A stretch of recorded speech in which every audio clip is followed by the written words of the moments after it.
my last point, forgive, even when it feels personal. You know, personal and overbearing, you can be overbearing and not personal. But when it feel like, man, you did that, like you was intentional about that. It was personal what you did to me. When you say that, it's like, it's fighting words. It's almost like, I don't want nothing to do with you. Get out of my face. It was personal.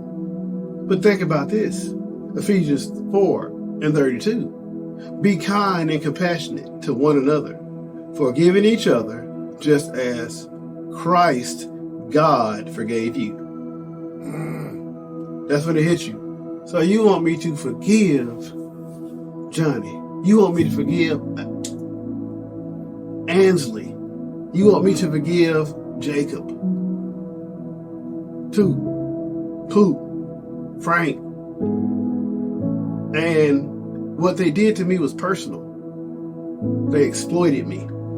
They found me in a place of weakness. And they put my information out there for their personal gain.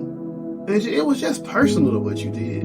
But then Jesus reminds us, since it's so personal, then make it personal, keep it personal, and forgive each other just like I forgave you. Think about them Pharisees, and they had them rocks in their hand, and they ready to stone that woman, the woman who committed adultery. And then he wrote something in the dirt on her behalf, and they started dropping them rocks one by one. Don't be the one who don't drop your rock when you know good and well God has forgiven you.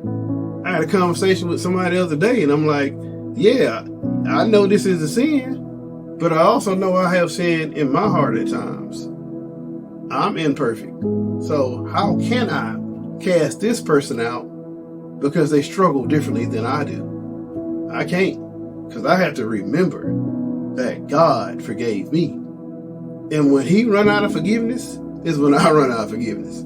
So he's still forgiving me, I'm still forgiving. And I'm not going to test God. I'm not going to say, all right, you know what? I ain't forgiving no more. So like how you, it's kind of like that, like the last one, when the servant didn't forgive, like the master didn't forgive the servant. He begged for forgiveness for the debt he owed. Then he went out there and treated the guy that owed him money bad. And then the master threw him in jail until he was able to pay off his debt. When you forgive even when it's personal. Because God got personal with you. When he asked you that question, I want you to forgive as Christ loved and forgave you. He loved you enough to forgive you no matter how many times you keep hurting him. No matter how many times you throw it in his face. No matter how many times you burn him. He still forgives you.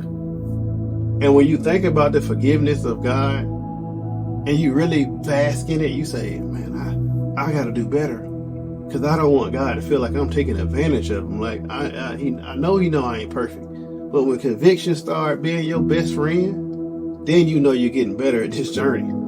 I would, in the beginning you say, oh, conviction, then you doing something so wrong. We all doing something wrong. But when you're doing wrong, you don't feel bad about it. When you're not convicted at all, then you got a major issue. Conviction is your friend. Forgive even when it feels personal. Forgive when it feels overwhelming. Like you gotta forgive. Forgive when it feels impossible. Are you really ready to forgive? Are you struggling with forgiving? Like the last point is enough for me. If I'm struggling with forgiving, what if God says I'm struggling forgiving you? Like, hey, Anthony, I hear you. I hear you crying. I see the tears. But them crocodile tears don't mean nothing to me. Stuff we done said to people. Them old crocodile tears don't mean nothing to me. And I'm like, oh, for real? Like, count my breath. Like I got to start doing stuff on my own. Like, we got to do better. Forgive that person. And maybe that person is you. Maybe you won't forgive yourself because you say, I've done too much. I should be better by now. I should have learned from my mistakes.